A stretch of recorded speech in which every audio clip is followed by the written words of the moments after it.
नमस्कार, sports can के आज के अंक में आप सभी का स्वागत है। मैं शक्ति सिंह और श्रोताओं तमाम खेल खबरों पे हमारे साथ विस्तार से चर्चा के लिए स्टूडियो में मौजूद हैं वरिष्ठ खेल पत्रकार गिरीश बुबना।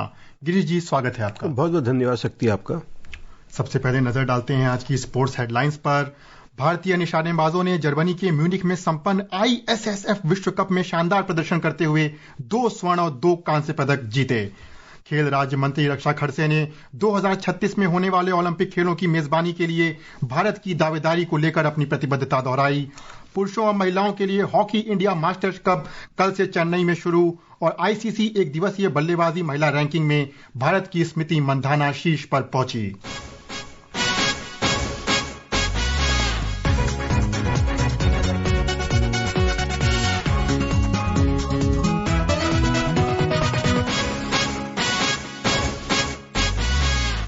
भारतीय निशानेबाजों ने जर्मनी के म्यूनिख में हाल ही में संपन्न हुए ISSF विश्व कप 2025 में शानदार प्रदर्शन करते हुए 2 स्वर्ण और 2 कांस्य पदक सहित 4 पदक हासिल किए। भारत अंक तालिका में तीसरे स्थान पर रहा, जबकि प्रथम स्थान पर चीन और दूसरे स्थान पर नॉर्वे रहा। एक रिपोर्ट। ISSF विश्व कप के इस वर्ष के शुरुआती दोनों संस्करणों की तरह जर्मनी के म्यूनिख में भी भारतीय निशानेबाजों का दबदबा देखने को मिला। भारत के लिए पदक की शुरुआत 2 बार के ओलंपिक खिलाड़ी एलावेनिल वलारिवन ने महिलाओं की 10 मीटर एयर राइफल श्रेणी में कांस्य पदक जीतने के साथ की। 25 वर्षीय एलावेनिल ने शानदार कौशल का प्रदर्शन करते हुए फाइनल में 231.2 का स्कोर दर्ज किया। भारत की कांस्य पदक तालिका में महिलाओं की 50 मीटर राइफल 3 पोजीशन स्पर्धा में सिफ्त कौर सामरा ने भी अपना नाम दर्ज कराया। 23 वर्षीय सामरा ने 453.1 के स्कोर के साथ पोडियम पर अपना स्थान पक्का किया। इन कांस्य पदकों के बीच भारत को तलाश थी पदक तालिका में अपने पहले स्वर्ण पदक की और भारत के लिए ये काम किया युवा प्रतिभाशाली सुरुचि सिंह ने। उन्होंने महिलाओं की 10 मीटर एयर पिस्टल स्पर्धा में अपना दबदबा कायम रखते हुए महिलाओं का भारत को पहला स्वर्ण पदक दिलाया। महज 19 साल की सुरुचि ने अपने शानदार खेल की परिपक्वता का परिचय देते हुए फाइनल में कुल 241.9 का स्कोर दर्ज किया और पोडियम पर शीर्ष स्थान हासिल किया। ये इस साल ISSF विश्व कप में सुरुचि का लगातार तीसरा स्वर्ण पदक है। वहीं भारत के लिए 10 metre air rifle mixed team event में अर्जुन सिंह बाबूता और आर्या बोरसे की जोड़ी ने देश के स्वर्ण पदकों की संख्या को और बढ़ाया। उन्होंने फाइनल में शानदार प्रदर्शन करते हुए चीन की वांग जिफेई और शेंग लिहाओ की जोड़ी को 17-7 के निर्णायक स्कोर से हराकर स्वर्ण पदक अपने नाम किया। म्यूनिख में वर्ष के तीसरे ISSF विश्व कप में 36 सदस्यीय भारतीय दल ने हिस्सा लिया, जबकि भारत ने इससे पहले ब्यूनस आयर्स में 8 पदक जीते थे। लीमा में 7 पदक अपने नाम किए थे। 2025 ISSF विश्व कप का अगला चरण सितंबर में चीन के निंगबो में होगा। Nikhil Kumar, sports can. भारतीय टीम वापस स्वदेश लौट चुकी है और हम जब देख रहे थे 25 वर्ष, 23 वर्ष, 19 वर्ष युवा खिलाड़ी विदेश में जाके इतने बड़े स्तर पे जो प्रदर्शन कर रहे हैं, इसमें क्या कहना चाहेंगे गिरीश जी? बहुत ही बेहतरीन प्रदर्शन रहा। 36 सदस्यीय भारतीय शूटिंग दल म्यूनिख गया था और वहां से वापस आया तो आज NRI ने काफी, जो उनके प्रेसिडेंट है कलिकेश नारायण सिंह देव, काफी खुशी जताई है उन्होंने कि मेडल पे मेडल टीम लेके आ रही है। इससे पहले ब्यूनस आयर्स में जो अर्जेंटीना में है वहां पर हमने 8 मेडल जीते थे, 4 गोल्ड, 2 सिल्वर और 2 ब्रोंज। तो इस लिहाज से काफी अच्छा प्रदर्शन रहा है। हालांकि जो कमी एक आप कह सकते हैं कि मनु भाकर से उम्मीद होती है। कई बार ये होता है कि आपके जो डेकोरेटेड विनर्स मेडलिस्ट होते हैं उनसे उम्मीद आपकी बढ़ जाती है। तो ओलंपिक मेडलिस्ट में जैसे स्वप्निल कुसाले हो या सरबजोत सिंह हो, मनु भाकर हो, तो वहां पर उस दिन उतना बेहतरीन प्रदर्शन नहीं कर पाया। हालांकि मनु भाकर के साथ एक नए पार्टनर भी थे, उन्होंने मिक्स्ड में सरबजोत के साथ जीता था ओलंपिक्स में। यहाँ पर एक अलग पार्टनर के साथ वो खेल रही थी, आदित्य मालरा। तो 570 का स्कोर लिया कि हालांकि यहां पर जो शूटर्स जो जीत के आए उनकी आज बात करना बहुत महत्वपूर्ण होगा। 10 metre air rifle mixed gold जो आर्या बोरसे और अर्जुन बबूता ने जीता, उसमें मैं ये बताना चाहूंगा शक्ति कि जो हमारे शूटर हैं उसमें से जो मिक्स्ड इवेंट था उसमें हमने चाइना के वैंग जिफाई और सेंग लियाओ एक ऐसे शूटर है जो डेकोरेटेड 2024 में उन्होंने 10 मीटर एयर राइफल ओलंपिक्स में गोल्ड जीता। 2024 में ही 10 metre air rifle mixed event में वो गोल्ड जीता दूसरे अन्य अपने सहयोगी के साथ। और 2020 से टोक्यो ओलंपिक्स में 10 मीटर एयर राइफल में उन्होंने सिल्वर जीत चुके हैं। तो आप ये समझिए कि एक तरफा मुकाबला रहा। फाइनल में 17-7 का स्कोर था। ऐसे शूटर्स को हराना ये बहुत बड़ी बात होगी। लेकिन जब मैं इनका आर्या बोरसे और अर्जुन बबूता का नाम ले रहा हूं तो एक नाम 10 मीटर एयर पिस्टल में सुरुचि सिंह का नाम भी लेना बहुत महत्वपूर्ण है। 19 वर्षीय सुरुचि सिंह जो एक नई प्रतिभावान खिलाड़ी हैं, उन्होंने वहां पर गोल्ड मेडल जिताया।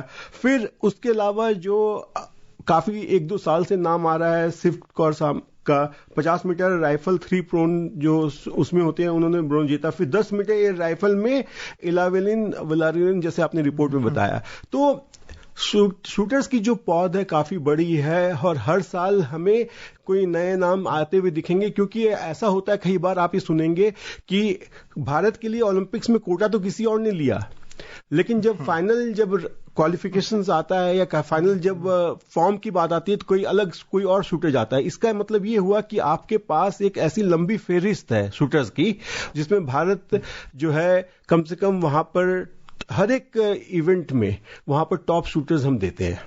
जी बिल्कुल, और हम उम्मीद करेंगे कि राजवर्धन सिंह राठौर के सिल्वर मेडल से जो पूरी परंपरा शुरू हुई थी, बिल्कुल वो दिन तो मैं भूल नहीं सकता। मैं 17 अगस्त 2004 का दिन था और Marco Polo shooting centre Athens में जब राजवर्धन निशाना साध रहे थे, मुझे लगता है कि भारतवर्ष में बहुत कम लोग जानते होंगे उस वक्त वो कहाँ रहते हैं। मैं उस वक्त दूरदर्शन की टीम में था और हम लोग न्यूज रूम में उस वक्त उस दिन दिल्ली में जो है टेलीविजन जो ऑपरेटर्स है वो स्ट्राइक पे थे और हम उनकी वाइफ को डॉक्टर गायत्री, उनको हम स्कोर दर स्कोर उनको हम फोन पे बता रहे थे। और उसके जीतने के बाद जब सुनील दत्त साहब खेल मंत्री थे, जब वो आर्मी कैंट यहाँ पर दौला कुआं के पास जब वो गए दिल्ली में उनसे मिलने, उनके परिवार से मिलने, तो और भी कई चीजें पता चली। उनके फादर भी आर्मी में सेवाएं दे चुके हैं, तो वो परिवार काफी बड़ा जो शूटिंग का एक उन्होंने शुरुआत की। फिर गगन नारंग हुए, अभिनव बिंद्रा हुए, उसके अलावा से एक फेहरिस्त बन गई। जी, पूरी एक बहुत लंबी फेहरिस्त है भारत के पास शूटिंग खिलाड़ियों की। खेल राज्य मंत्री रक्षा खड़से ने कहा है कि वर्ष 2036 में होने वाले ओलंपिक खेलों की मेजबानी भारत के लिए दावेदारी महज अंतर्राष्ट्रीय स्तर पर संदेश देने का प्रयास नहीं, बल्कि ये विश्व स्तरीय बुनियादी ढांचा तैयार करना, अर्थव्यवस्था को मजबूत करने और देश के युवाओं को प्रभावित करने वाले सामाजिक मुद्दों से निपटने की सुविचारित योजना है। उन्होंने एक समाचार एजेंसी को दिए साक्षात्कार में कहा कि ओलंपिक 2036 और राष्ट्रमंडल खेल 2030 जैसी प्रतियोगिताओं की मेजबानी की तैयारी का मतलब है विश्व स्तरीय बुनियादी ढांचे, आर्थिक निवेश और एक ऐसी प्रणाली को तैयार करना जिसका फायदा सीधे खिलाड़ियों को मिले। गिरीश जी, इस पे हम बात करना चाहेंगे कि भारत लगातार अपनी प्रतिबद्धता को और मजबूत कर रहा है 2036 के ओलंपिक को लेकर के, इतने बड़े आयोजन को लेकर के कितना तैयार है भारत? देखिए, भारत की तैयारियां तो अभी से करनी पड़ेगी, जिसमें सबसे बड़ी बात है कि भारत ने लेटर ऑफ इंटेंट जो पिछले साल ही वो सौंप दिया है ऑर्गेनाइजिंग कमेटी को, जो ओलंपिक्स की ऑर्गेनाइजिंग कमेटी होती है। और अगले महीने एक डेलीगेशन भी जो है स्पोर्ट्स मिनिस्ट्री का, आईओए का, वो लुजान स्विट्जरलैंड में वहां पर जो उनके हेडक्वार्टर्स हैं वहां पर जाएगा और उस तरह की सारी अपने पहलुओं को रखेगा। इसमें सबसे बड़ी बात होती है कि वर्ल्ड क्लास इंफ्रा, फिर इकोनॉमिक इन्वेस्टमेंट और एथलीट डेवलपमेंट, ये 3 मुख्य पहलू हैं जिस पे बात होगी। और फिर एक होस्ट सिटी को चुना जाएगा और जहां पर फिर उसके बाद बजट जो है जो मुख्य तौर पर संसद से पारित होगा, फिर उस पर काम होगा।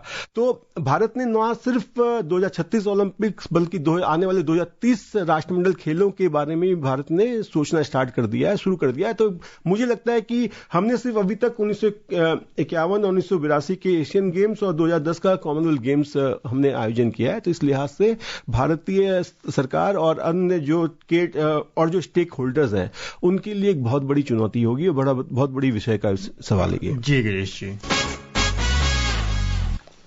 पुरुषों और महिलाओं के लिए हॉकी इंडिया मास्टर्स कप कल से चेन्नई में शुरू होगा। ये अपनी तरीके का एक अलग आयोजन होगा जो वरिष्ठ खिलाड़ियों को मंच प्रदान करेगा।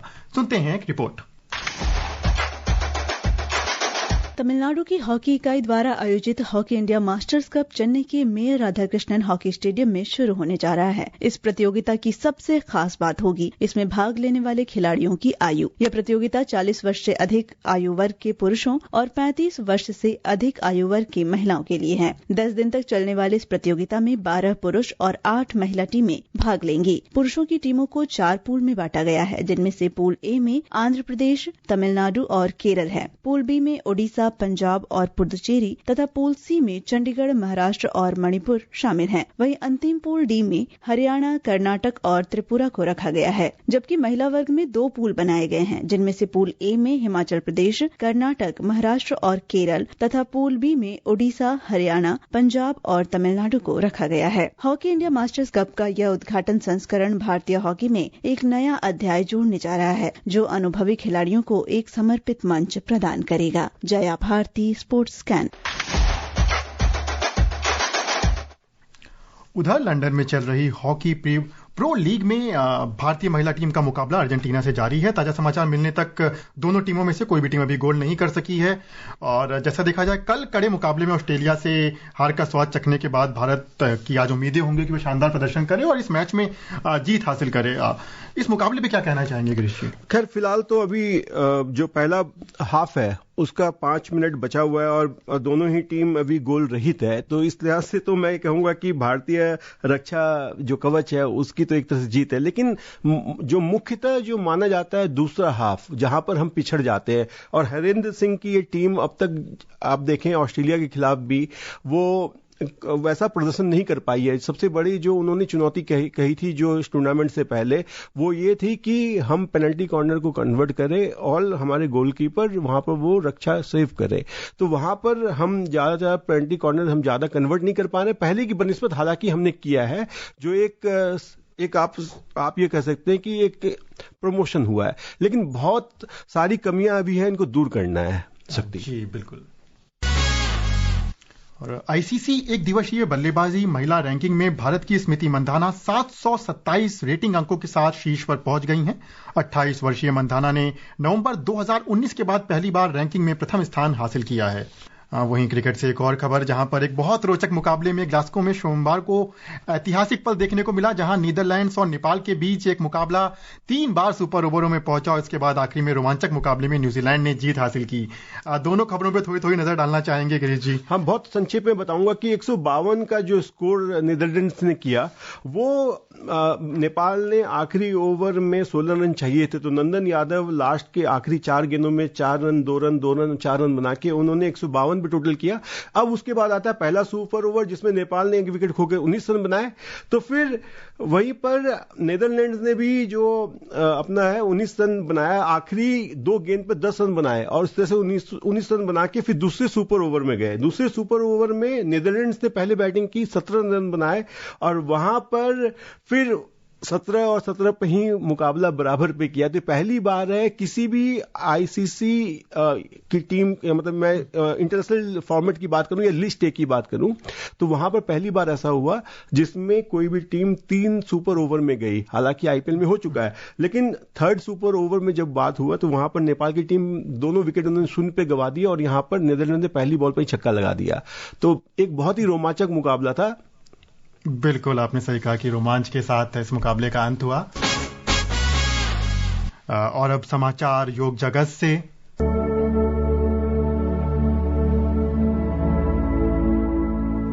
इस महीने की 21 तारीख को मनाए जाने वाले अंतर्राष्ट्रीय योग दिवस के अवसर पर देश विदेश में अनेकों कार्यक्रमों का आयोजन किया जा रहा है। इसी कड़ी में आज नई दिल्ली स्थित मोरारजी देसाई राष्ट्रीय योग संस्थान में योग बंधन कार्यक्रम का आयोजन किया गया। इसमें डेनमार्क, इंडोनेशिया, मलेशिया, दक्षिण कोरिया, अर्जेंटीना सहित विभिन्न देशों के मुख्य प्रतिनिधियों ने हिस्सा लिया।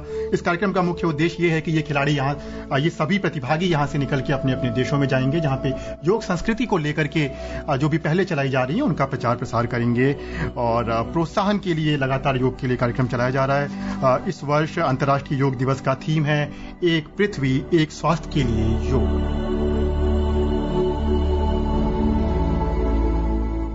और श्रोताओं, अब समय हो गया है आप सभी से विदा लेने का। कल इसी समय आपसे फिर मुलाकात होगी खेल जगत की तमाम खबरों के साथ। गिरीश जी, आप हमारे स्टूडियो में आए और तमाम खेल खबरों पे हमसे खोल के बातचीत की, आपका बहुत बहुत धन्यवाद। बहुत बहुत धन्यवाद आपका भी।